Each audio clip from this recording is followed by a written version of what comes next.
Good afternoon friends. ನಾವು ದಿನಾಲೂ ಉಪಯೋಗ ಮಾಡುವಂಥ ಶಬ್ದಗಳನ್ನ ಇಂಗ್ಲೀಷಲ್ಲಿ ತಿಳ್ಕೊಳ್ಳೋಣ, ಹಾಗೆ ಕನ್ನಡದಲ್ಲಿ ಅರ್ಥ ಮಾಡ್ಕೊಂಡು ತಿಳ್ಕೊಳ್ಳೋಣ. ಇದರ ಜೊತೆಗೆ ನನಗೆ ಯೂಟ್ಯೂಬ್ ಬರ್ತಾ ಇದೆ, 704 ಜನ ನೋಡ್ತಾ ಇದ್ದೀರಾ, ಅಂದರೆ 704 ಜನ ನೋಡ್ತಾ ಇದ್ದೀರಾ. ಅವ್ರು ನೋಡ್ತಾ ಇದ್ದೀರಾ, ಸಬ್ಸ್ಕ್ರೈಬ್ ಮಾಡ್ತಾಯಿಲ್ಲ, ಸಹಾಯ ಮಾಡ್ತಾಯಿಲ್ಲ. ದಯವಿಟ್ಟು ಸಬ್ಸ್ಕ್ರೈಬ್ ಮಾಡಿ, ಸಹಾಯ ಮಾಡಿ ಅಂತ ರಿಕ್ವೆಸ್ಟ್ ಮಾಡ್ಕೊಳ್ತಾ ಈಗಿನ ಕ್ಲಾಸ್ ಸ್ಟಾರ್ಟ್ ಮಾಡ್ತಿದ್ದೀನಿ. ಈ ಹೊತ್ತಿನ ಮೊದಲನೇ ವರ್ಡು 3176 ಡೇಮ್, DIME, ಡೇಮ್ ಅಂದರೆ ಗೃಹಿಣಿ. ನಂತರ 3177 ಡ್ಯಾಮ್ ಸೆಲ್ಲು ಅಥವಾ ಡೇಮ್ ಸೆಲ್ ಅನ್ಬೋದು. Spelling DAM ಡೇಮು, SEL cell. Dame cell ಅಂದರೆ ಕನ್ಯೆ ಅಂತ ಆಗುತ್ತೆ. 3178 ಫ್ಲವರ್, FLOWER, ಫ್ಲವರ್ ಅಂದರೆ ಹೂವು. ನಂತರ 3179 ಪ್ಯಾಕೆಟ್ ಅಥವಾ ಪಾಕೆಟ್ ಅನ್ಬೋದು. ಸ್ಪೆಲ್ಲಿಂಗು PACKET, ಪ್ಯಾಕೆಟ್ ಅಂದರೆ ಸಣ್ಣ ಗಂಟು ಅಥವಾ ಪುಟ್ಟ ಅಂತ ಆಗುತ್ತೆ.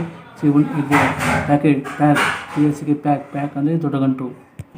ಈ ಹೊತ್ತಿಗೆ ಇಷ್ಟು ಸಾಕು.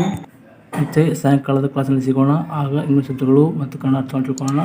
ನೋಡ್ತಾ ಇರೋರು ಪೂರ್ತಿಯಾಗಿ ನೋಡಿ ತಿಳ್ಕೊಳ್ಳಿ, ಬುದ್ಧಿವಂತರಾಗಿ. ಚೆನ್ನಾಗಿ ನಮ್ಮ ಚಾನಲ್ಗೆ ಸಬ್ಸ್ಕ್ರೈಬ್ ಮಾಡೋ, ಸಹಾಯ ಮಾಡಿ, ಲೈಕ್ ಮಾಡಿ ಮತ್ತು ಫ್ರೆಂಡ್ಸ್ಗೆ ಶೇರ್ ಮಾಡಿ. Bye last party. Thank you very much.